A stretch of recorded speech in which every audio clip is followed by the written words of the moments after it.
Okay guys, welcome to my presentation on Raja Yoga and Hinduism. I'm going to try to keep this quick, keep you guys engaged so you guys can stay focused and get this stuff down.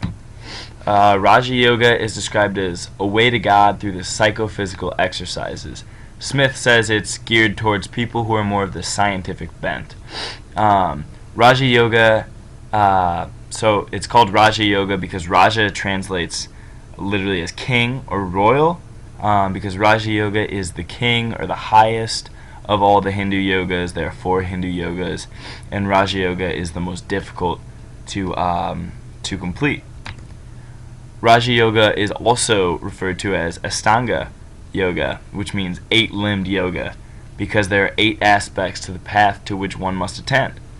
Here are the 8 limbs of Raja Yoga. There's the yama, which is the code of conduct or self-restraint.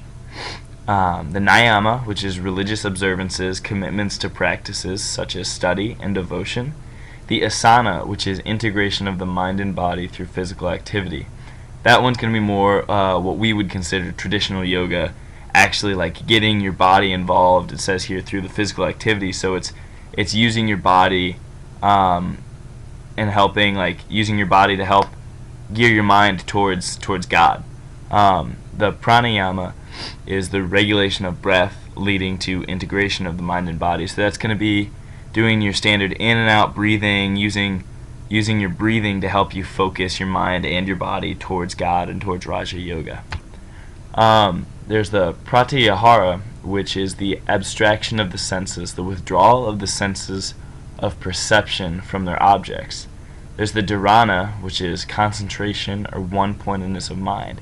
It's being able to gear your mind towards the single aspect, the single task at hand, and being able to remove all the clutter and all the distraction in the back of your mind and just being able to focus on the one thing.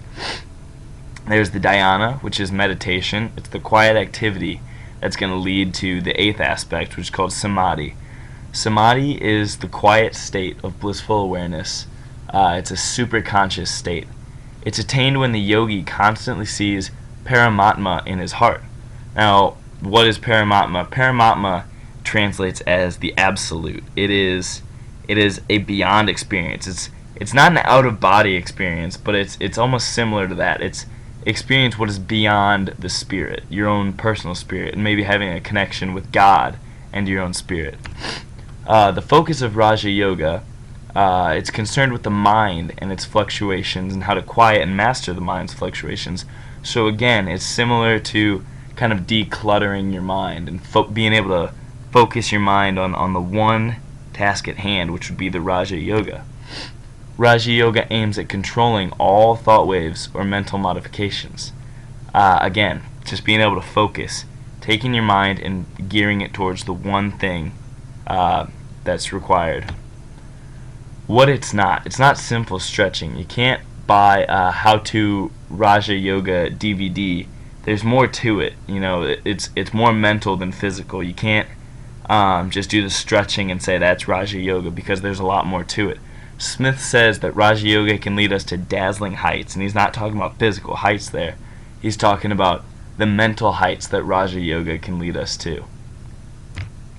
How it can apply to me. So we talked earlier about how Smith says it's geared towards people of the scientific bent. Those of you who know me, I'm not of the scientific bent. So it just doesn't come naturally to me. But like through the hard work in trying to understand science, I can see God. It's a very Ignatian idea of finding God in all things. So if we look at something like science, a lot of people can use science as a way to deny God's existence. But we can also use science as a way to affirm God's existence. We can see God through science, and so that's one way that it can apply to me or to you or anyone really. How it illustrates Hinduism. Raja Yoga illustrates the mental discipline required of a Hindu. To be a Hindu, you're obviously going to need the mental and moral discipline as well as physical discipline. So that's how it can really illustrate some aspects of Hinduism. So that's my presentation on Raja Yoga. I hope you guys enjoyed it. I'm going to go to bed.